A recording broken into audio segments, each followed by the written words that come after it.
ఏదైతే తెలంగాణ మహిళా కమిషన్ వారు దండోరా ఫంక్షన్లో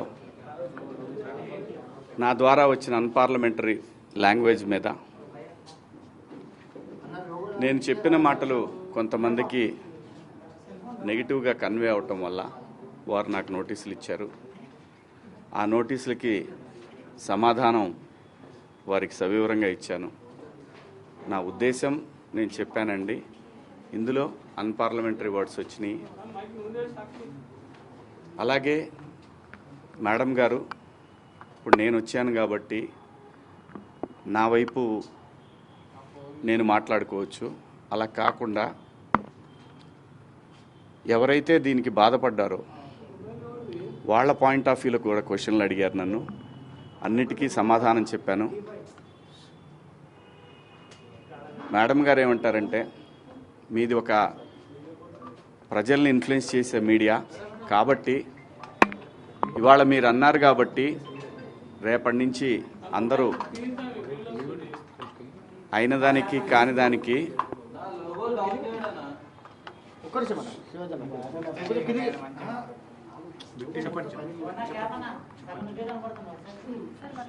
అయిన దానికి కాని దానికి ఆడవాళ్ల మీద కామెంట్లు పెడతా ఉంటారు కదా అంటే, కరెక్టే మేడం. ఒక ఇన్ఫ్లుయెన్స్డ్ పర్సన్గా దయచేసి దీన్ని ఆపేద్దాం.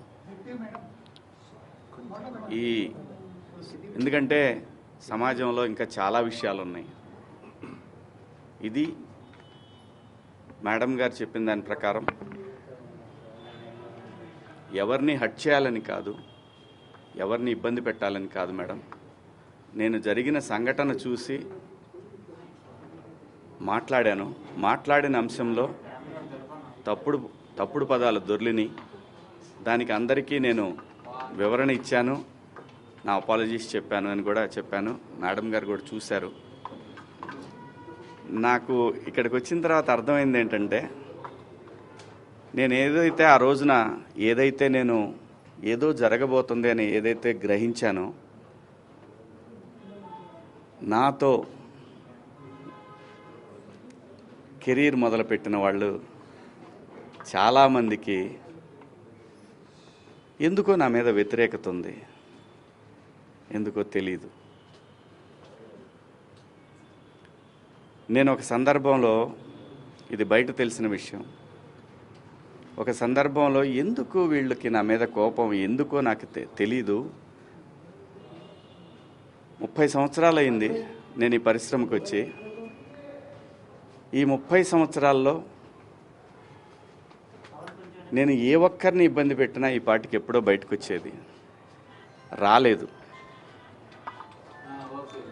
వచ్చి ఉంటే ఈ పాటికి మీరందరూ నా మీద ఎగబడేవాళ్ళు. చాలామంది నాకు తెలియదు అనుకుంటారు. ఎవరెవరు జూమ్ మీటింగులు పెట్టుకున్నారో, నాతో బాగా ఉండి నాతో మంచిగా మాట్లాడుతూ నా నటనని పొగుడుతూ ఉన్న, నాకు షాకింగ్, ఇంత కుట్ర జరగాలనా నా మీద? నేను అన్న పదానికి, ఆ 2 పదాలకి,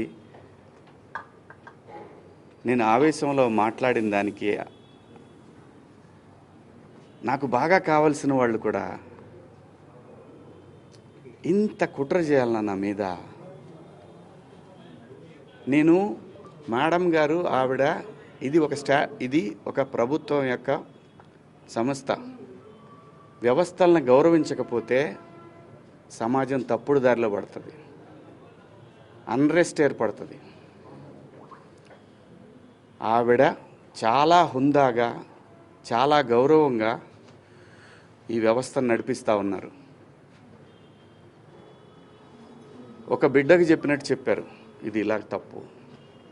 నేను అడిగింది ఒకటే మేడం గారిని, మేడం గారు, మీరు మీ డ్యూటీ చేశారు, మీరు చేసిన దానికి నేను గౌరవంగా నేను వచ్చి ఒక పౌరుడిగా నా బాధ్యత నేను నిర్వహించాను. ఇక్కడ ఇందాక నేను మాట్లాడిన నా కుట్ర విషయం వేరే. మేడం గారి సందర్భంలో జరిగింది వేరే. నన్ను అంతగా అసహించుకోవటానికి, మీరు నా మీద అంత జలసీ రావటానికి ఏమిటమ్మా కారణం? నేనేం తప్పు చేశాను? నా బుద్ధి గడ్డి తిని మీ నాన్న చెప్పడా మీ ఇంట్లో? మీ అమ్మ చెప్పదా మీ ఇంట్లో? అంత ద్వేషం ఎందుకు పెంచుకుంటున్నారు? వినా స్త్రీయ జననం నాస్తి. స్త్రీ లేకపోతే ప్రపంచమే లేదు. అసలు ఈ మానవాళ్లే లేదు. ఏ మగవాడు కూడా తన ఇంట్లో తన భార్య, తన బిడ్డ, తన అక్క చెల్లెళ్ళు, తన కుటుంబాలు ప్రతి ఒక్కడికి ఉంటాయి. ఇక్కడ ఎవరి మీద దాడి చేస్తున్నారని, ఆ డివిజన్ని తీసుకురావాలని ఎందుకు తహతహలాడిపోతూ ఉన్నారు?